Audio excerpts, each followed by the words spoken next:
Welcome everybody. New features webinar for December.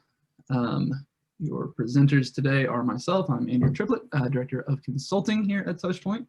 With me is Chris. Chris, want to say hi? Hey everyone. And no, we didn't coordinate the green and red. I just realized we're wearing green and red, but you know, maybe call it a coincidence. Maybe, who knows? Very festive here at Touchpoint, always. All right, quick agenda for today. So the new features and updates that we'll be walking through, custom notes on giving statements, Checkin Dashboard, which is really cool, volunteer tab, some changes there, system generated emails, discount codes, and some new widgets. And then we're going to wrap things up with a roadmap update from Chris.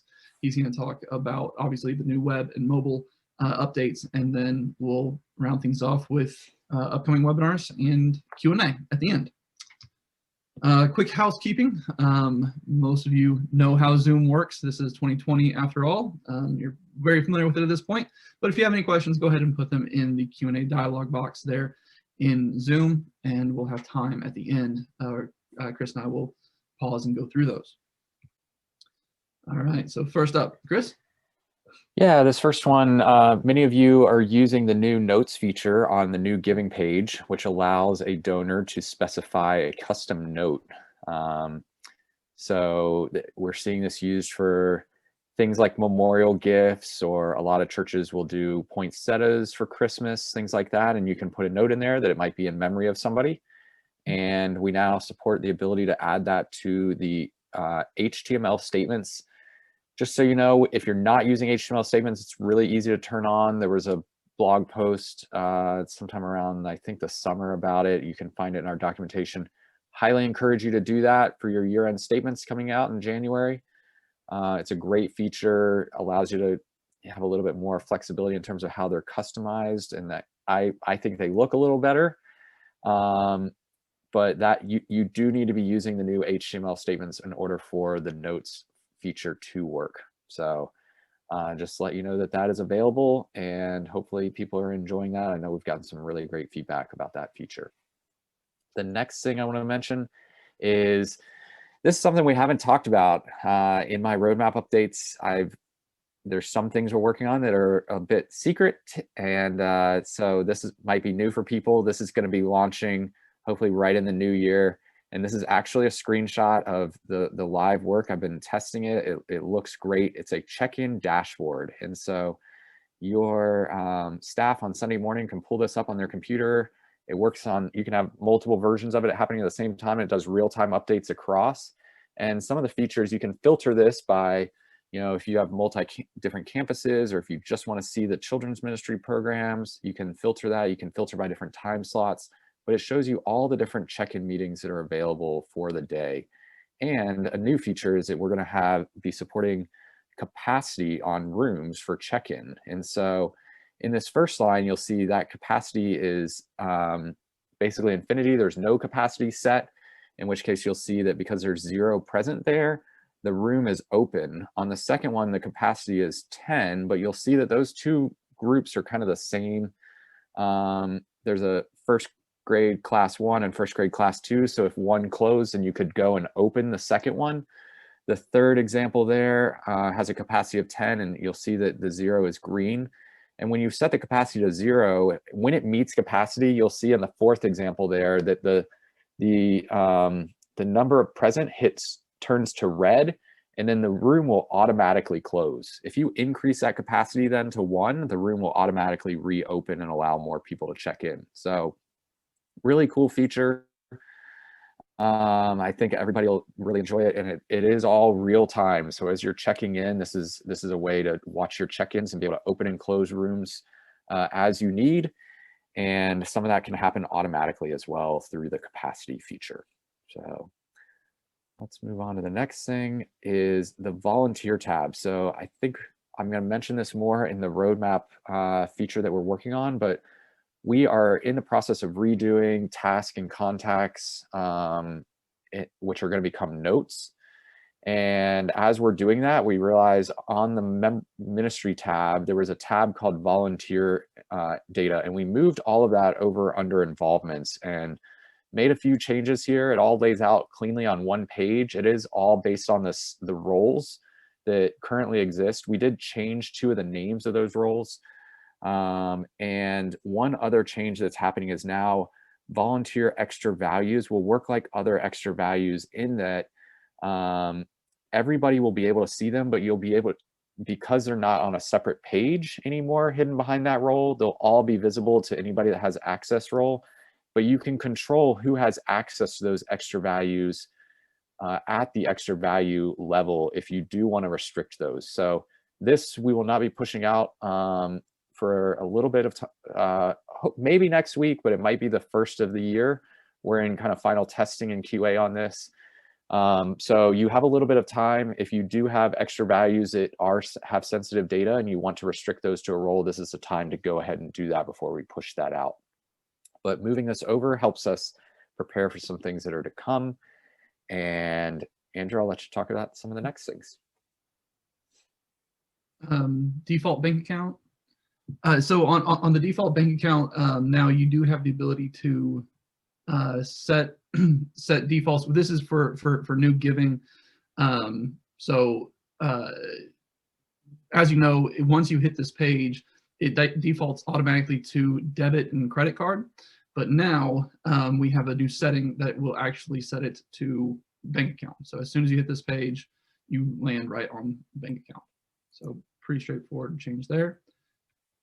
Next, system generated emails. This is kind of a quality of life enhancement. I hope everyone has been using the new email builder option. But that's the one that has better mobile responsive emails. Well, all of those system generated emails, you're now going to have the ability to update from special content email templates. So all of those transactional emails are now going to be converted to the email builder. And a few basic examples of those that you see most commonly: the default confirmation. So if there's not a default confirmation email on an organization registration, they will receive the default from this tab. Forgot password is another common one that you're going to see from the system. New user welcome emails, and then many more that you probably didn't even know existed. But this is going to be, again, like I said, found on the email templates page, and you can filter for them. Eventually, when we push this live, you'll be able to filter for system email templates to get a comprehensive list of those. We would recommend going through those and just kind of putting a pretty face on it so that matches your branding. So that'll create a more cohesive experience within the system for your users as they receive transactional emails from the system, whether that's a forgot password email, something like that. It'll be branded for your church, and they'll have that confidence that, okay, this is in fact from my church and this is familiar to me. Andrew, let me stop real quick on that last one. So all these, just to clarify, all of these templates will be preloaded onto your system. They will continue to use the old HTML until you edit them and change the name of them. So all of this will be documented in the blog post that goes out when these are released to you, but I just wanted to clarify that there is, all you have to do is edit them and make sure that they have your language, your branding, and then you just delete part of the title, and then they will start working automatically. Yeah, so you will control when those, even after we push them to your database, you'll control when they're actually live for everybody else. All right, another really big change coming down, some enhancements to what we're now calling discount codes.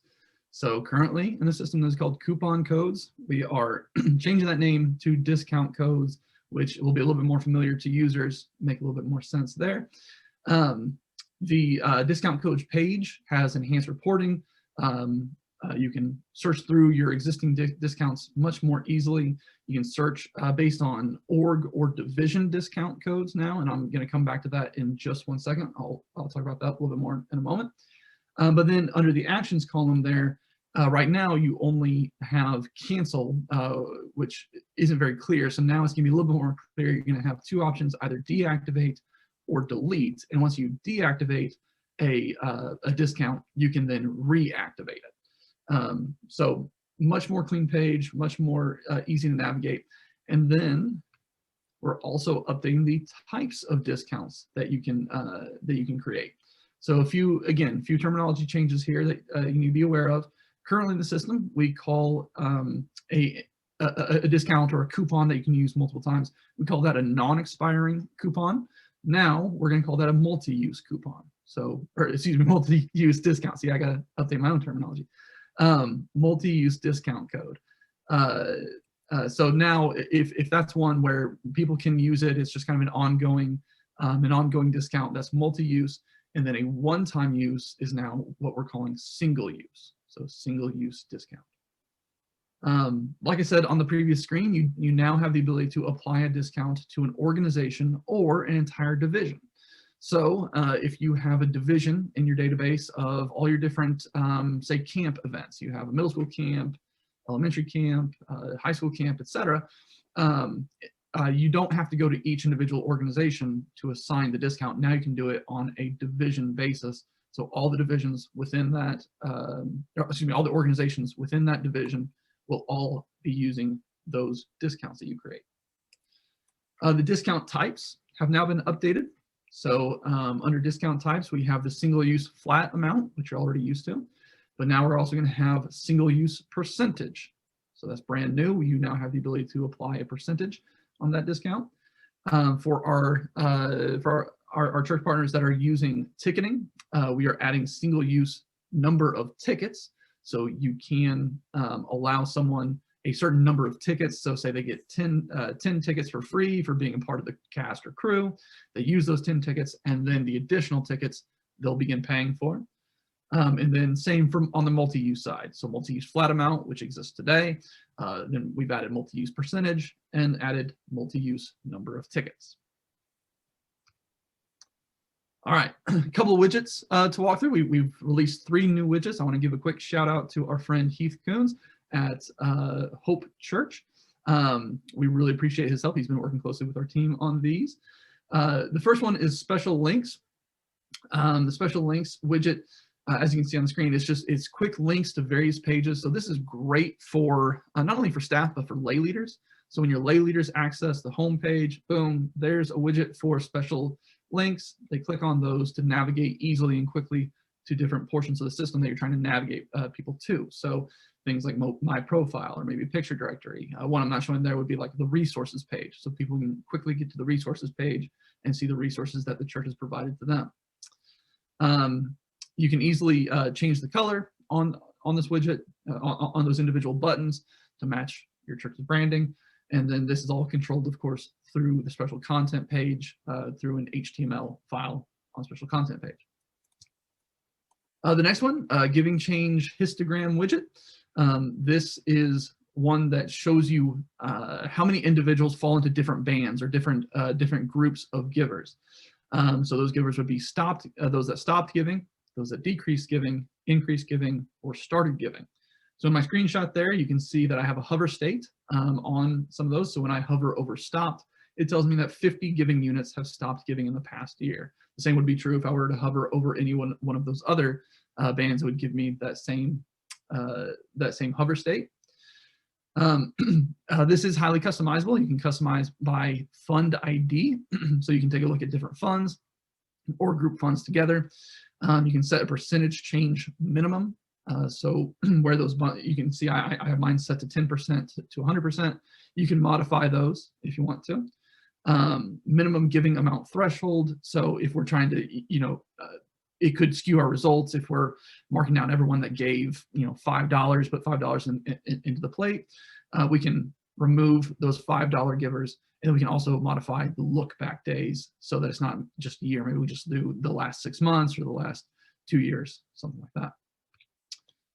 And finally, the last of the new widgets is the contact trend widget. This, of course, is just what it looks like. It's a bar graph of monthly contacts, and you can see that broken down by type. And then again, we're using a hover state to show you how many of a particular type might have been done in that month. So for May of 2020, you can see that I have a hover state there for other. And the same would be true for any of those other types. Those types are being driven by the lookup codes. So if you were to go to the lookup codes page and look at contact types, those are the ones that are reflected here on the widget. All right, and then lastly for me is seat status. So this is going to pertain to our church partners that are using the new ticketing features. So we have a brand new feature for you. If you're not familiar with ticketing, give us a shout. We'd be happy to set up a demonstration for you so that you can see it. But this is true ticketing features. So people coming here to reserve individual seats. For a little background here, one of the really cool features that we have in our new ticketing module is what we call reserve seating using social distancing rules. So social distancing, obviously, very important these days.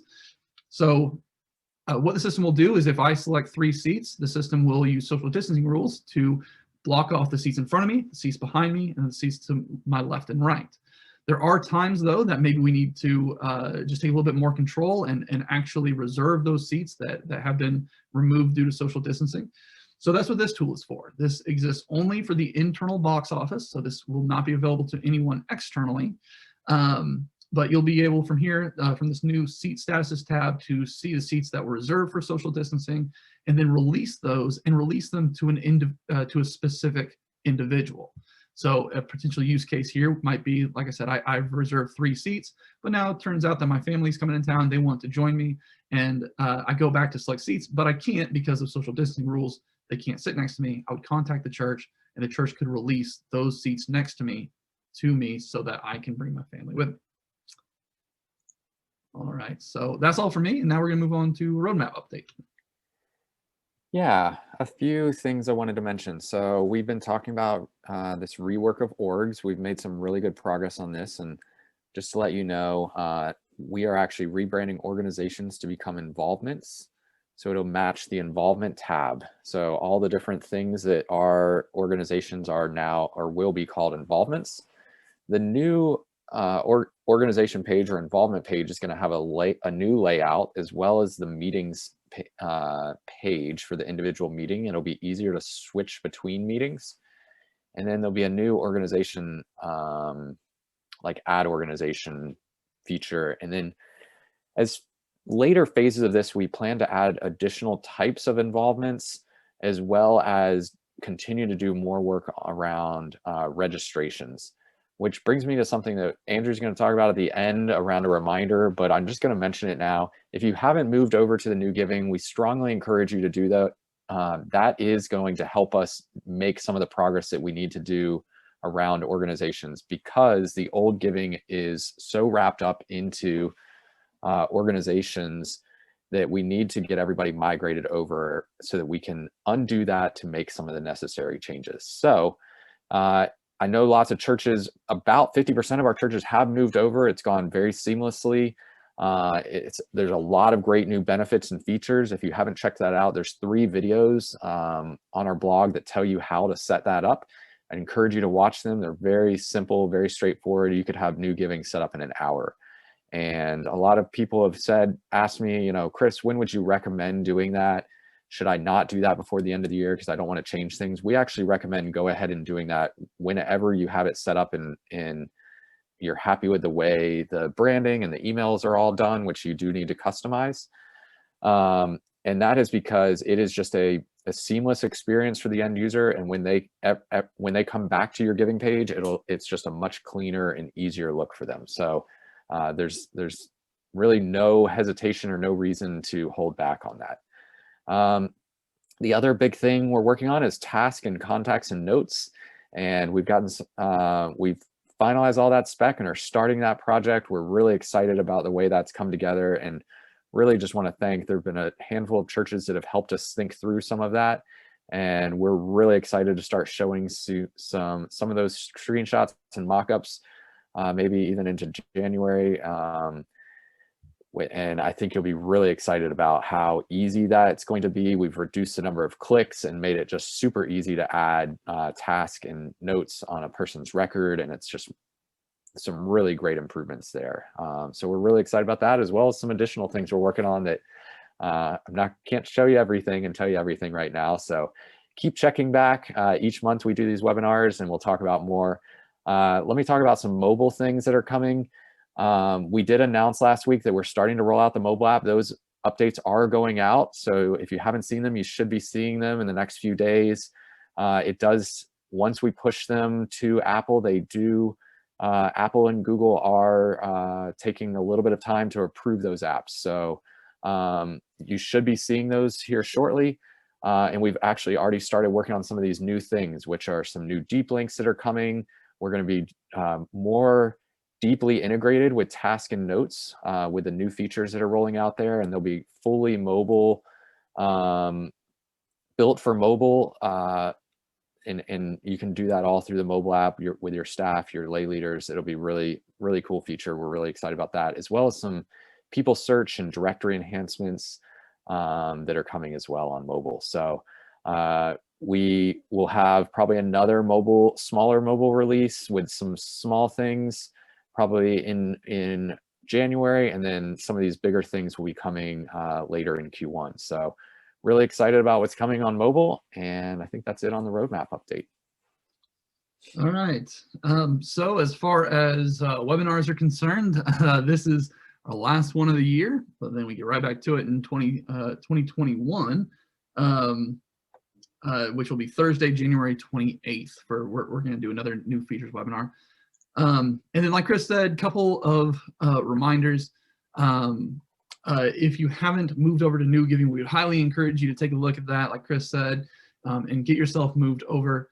It is much more easy than it sounds. I know it can be intimidating whenever you're manipulating the online giving forms, but it's such a great experience for the end user. You should really take a look at doing that as quickly as possible. And then web check-in, like Chris said, I just want to reiterate there as well. Get yourself moved over to the new web check-in. We have all kinds of new features that only work with web check-in. So that's going to be everything from, like Chris showed earlier, with the dashboard, but also some new features around the mobile app and pre-check-in that will work with web check-in. So be looking into that and getting yourself moved over there as well.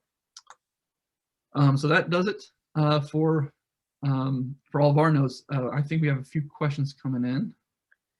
Yeah, I'm answering one right now. Somebody's asking about making sure, like copying over things from the old orgs to the new. There's nothing you'll need to do. Everything will still be there.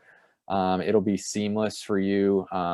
It's really just renaming some things and relaying some things out on the page to be a little easier to use and fewer clicks. So nothing you need to do. It'll be a seamless transition there. Somebody's asking, will it be possible to create tasks within the app? Yes, we are planning to support that in the app natively. You'll be able to use the combination of the people directory to be able to look somebody up and either add a task, or we're planning to be able to support also adding a note directly as well. If there's not a task and say you're out doing a hospital visit, maybe there wasn't a task for that and you wanted to put a note that you met with the person, for whatever reason, you can put that note in there as well. So Heath is asking, does the new mobile include sermon notes? So yes, the new release that is rolling out right now does include sermon notes. We are saying it is in beta right now. We got some great feedback from several churches that we are trying to incorporate, and we did not want to hold up the release for that. So the current sermon notes is going to be considered beta, and if you want to use that, you'll need to reach out to support. But we are already actually working on those kind of phase 2 enhancements to just further optimize sermon notes, and that should be out in the small release that we plan to do in January. So take a look out for that.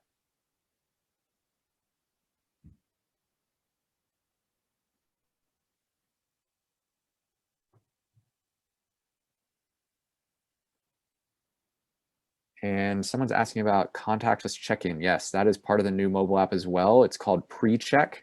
It will give you the ability to go and see all the different options that you would see by typing in your phone number, and you can check in and it'll give you a QR code that you can then just scan contactlessly and it will print out the labels. So that's coming in the new in the new release, and will be available. And as Andrew said, that's one of the reasons why we're really encouraging people to turn on and start using the new web check-in, because you do need web check-in in order to use pre-check-in, or some people are calling it contactless check-in. Those two things go hand in hand.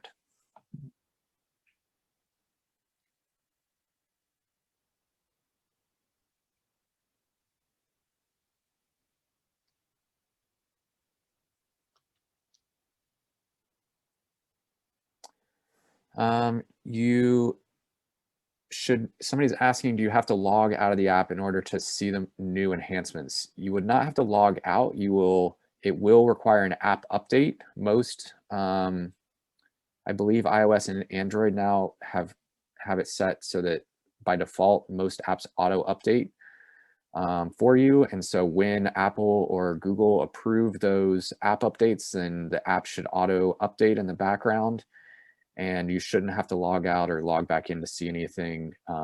Everything will refresh there in the background. The only time that wouldn't be true is if the individual themselves modified their own app settings within their iPhone, something of that nature, where they actually specified that they have to approve the update. Otherwise, it should be happening automatically. Yeah, and one other thing to mention, we've found if users change their device, it breaks the keychain access that stores the login. So the app will force the user to log out and log back in. Simple process now with easy login, but that's a security thing that we're just not able to get around, because Apple breaks that login if devices are changed.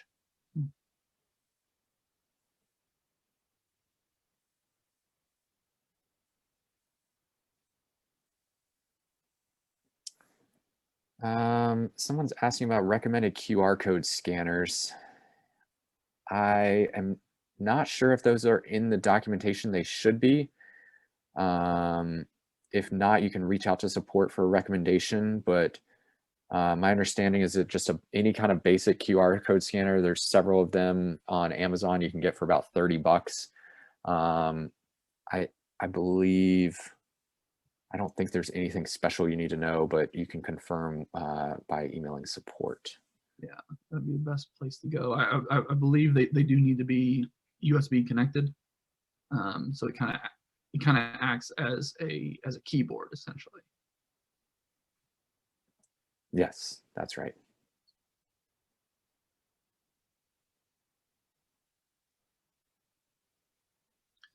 We do have a couple questions about the new histogram widget, and I will need to do a little bit of digging on those. So for Jared and Becky, I'll get back to you on those.